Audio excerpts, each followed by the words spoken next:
जब आपका विधायिका में जन्म नहीं हुआ था उस समय नीतीश कुमार, वह नीतीश कुमार जी आज तक नहीं लागू किए, तो एनडीए के एजेंडा पर कौन चल रहा है? एनडीए के एजेंडा पर नीतीश कुमार चल रहा है। दोनों तो एक ही है ना, दोनों तो एक ही है ना। बेचैन आत्मा होता है, उसकी आत्मा तड़पते रहती है।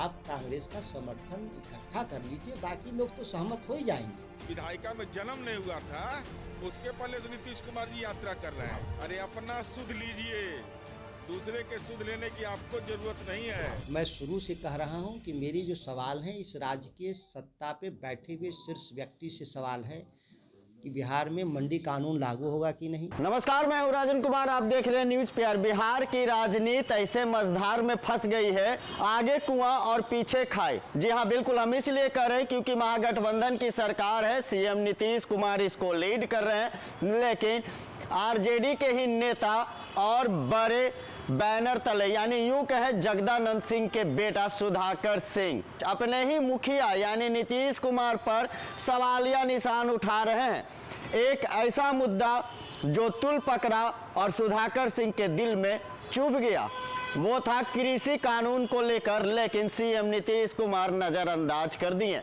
जिसके बाद से सुधाकर सिंह लगातार सीएम नीतीश पर अलग अलग बयान दे रहे हैं, शिखंडी और पाखंडी तक कहते हुए नजर आए। अब इस बिहार की राजनीति में सबसे ज्यादा टेंशन किसको? तो आरजेडी को, यानी लालू खेमे में। तेजस्वी यादव समझाने के लिए तैयार है, लेकिन सुधाकर सिंह मानने के लिए तैयार नहीं है। कल का ही यह बयान है सुधाकर सिंह का, और उसके बाद नीरज सिंह यानी जदयू के कद्दावर मंत्री कहे जाने वाले नीरज सिंह, जिसके सामने अच्छों की बोलती बंद हो जाती है। नीरज सिंह का कल का वो बयान, उसके बाद सुधाकर सिंह ने क्या कहा, और सीएम नीतीश जो कहते हैं कि इन बातों को नज़रअंदाज किया जाए, लेकिन इसका मजा कौन ले रही है? तो विपक्ष में बैठे बीजेपी मजा इसलिए ले रही है क्योंकि लगातार कहा जा रहा है कि सुधाकर सिंह बीजेपी का एजेंट है, और वहीं सुधाकर सिंह कहते हैं कि सीएम नीतीश कुमार बीजेपी का एजेंट है। अब इस मझधार में महागठबंधन पे असर पड़ रही है, और जैसे जैसे मौसम करवट लेती है वैसे वैसे बिहार की राजनीति भी करवट लेते रहती है। अब इस मझधार में सुधाकर सिंह बोलने पर परहेज नहीं कर रहे हैं, और महागठबंधन समझा नहीं पा रही है, क्योंकि कोटनी विधानसभा में जो झटका लगा है राजद को, तो नहीं चाहती है कि एक और सीट गंवाना पड़े, इसलिए सुधाकर सिंह एक मजबूरी बनकर रह गए हैं।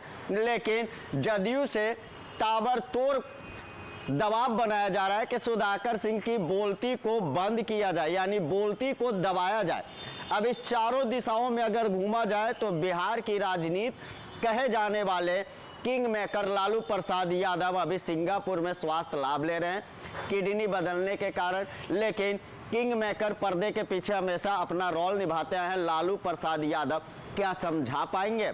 सुधाकर सिंह अपने बातों से परहेज नहीं करते, कैमरा के सामने सीएम नीतीश को कुछ भी बोल देते हैं, लेकिन सवाल अब भी यही है कि क्या सुधाकर सिंह और जदयू पलटवार एक दूसरे को करते रहेंगे?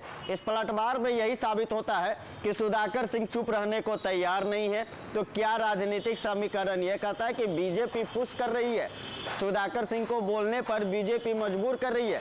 सवाल वही है। और जिस तरीके से नीरज कुमार कल बयान दिया सुधाकर सिंह को लेकर कि जब विधायकी में सुधाकर सिंह की जन्म नहीं हुई थी तब के सीएम नीतीश कुमार बिहार के मुख्यमंत्री रहे हैं।